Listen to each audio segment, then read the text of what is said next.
Why don't we just start it? Let's start it. Yeah. Roman, I'm not even going to try to pronounce your last name, sir. My friends, this is my new friend, Roman. Roman, what's your last name? Zrzewski. Zrzewski. That's a beautiful set. I got it. I almost got it. It means bread maker in Polish. I actually just learned that from a Polish person. I didn't even know. So I guess I'm Roman the bread maker. Well, we're here at Mira Safety. This is your company. It is my And company. you have a unique sort of reason for this company. You've survived some terrible things in your life. Do you want to start there? Sure. So I was actually born in Moscow, Russia, and as a child, the Chernobyl disaster unfolded. Sure. And it's always been kind of in the media, and just seeing that exposure at such a young age to children evacuating and the disaster that unfolded, imprinted that in my mind that protection is essential. And then also, I was across the water from the Twin Towers when they got hit, so going through that whole scenario, thankfully, my family wasn't directly affected, but the friends and families of those that are close to me, they were affected, and people perished. And I realized that it's up to every single citizen to take matters into their own hands, to protect themselves. That no matter what threat comes our way, no matter if it's likely or unlikely, that we can arm the general public with the right knowledge and the right products to survive any situation. And that I think is the key element that I find unique about Mira, just learning about the company.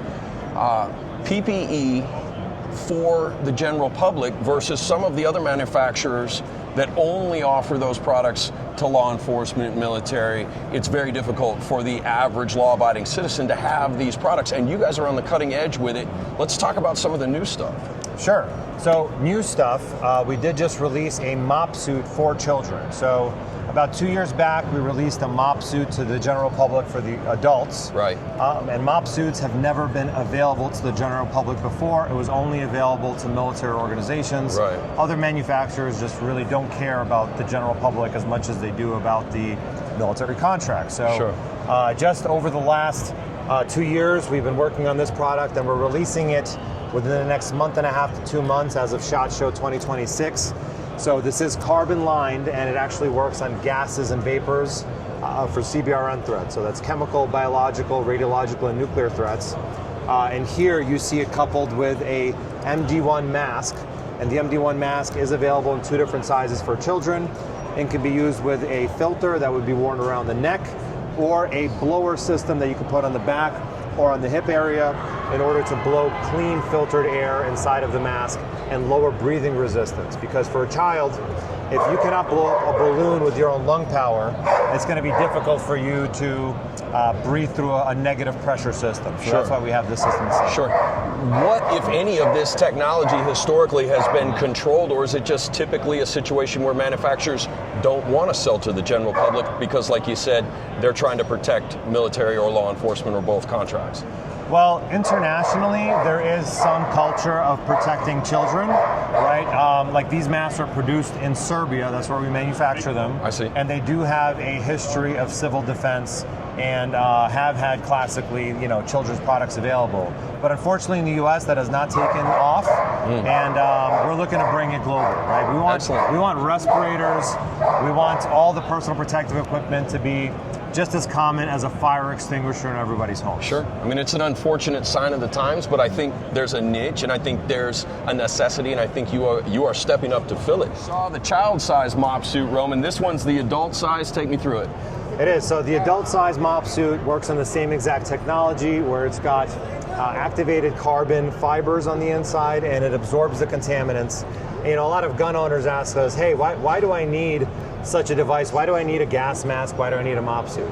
And my answer to that is everyone's got a plan until the gas kicks in, right? And then all of your plans and all of your training goes out the window. So we provide contingency products so that if you do encounter gas, you can stay in the fight and keep on going. That's it. All right, guys, so as far as our other products are concerned, we have our flagship line over here. This is the line that we've had for a couple of years now, the CM6M, CM7M, and CM8M. All of these masks are filtered for CBRN, so that's chemical, biological, radiological, and nuclear protection. And really the biggest difference between these three over here is the form factor.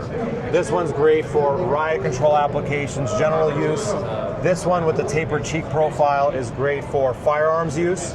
and also optics use because the visors are recessed, allowing you to make out a sight picture and get that optic real close to your eye. And the CM8M combines the best of both worlds from the CM6M and the CM7M by giving you a panoramic field of view for great situational awareness, while also giving you a great cheek weld. And the beauty of the system is that we have one microphone that works for all of them. We have the same parts kit, so you can replace the valves, one for all of them. Other manufacturers do custom parts kits for each product. Right. They have custom VPUs, custom microphones. We like to make it so that no matter what mask you have in your group, all of the parts are adaptable between the masks. Brilliant. Amazing stuff. And then as far as the filters go, so for general preparedness applications, this is our flagship product here.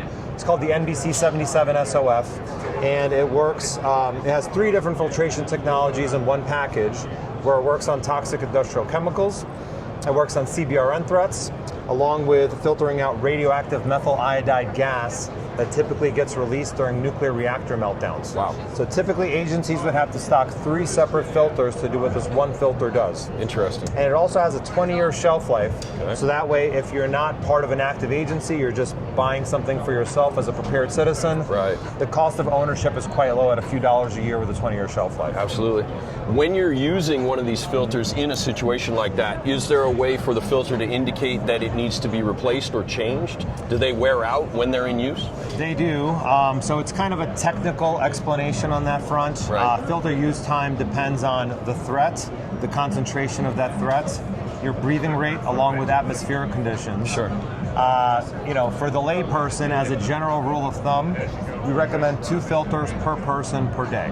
Interesting. Yep. Okay, good to know. Absolutely. Where can people find out more about Mira? Sure, so you can find Mira Safety on our website, www.mirasafety.com. You can also find us on our YouTube channel, the Mira Safety YouTube channel, or on Instagram at Mira Safety. Good man. Thank you, Roman. I appreciate it. Well done, sir. Thank you.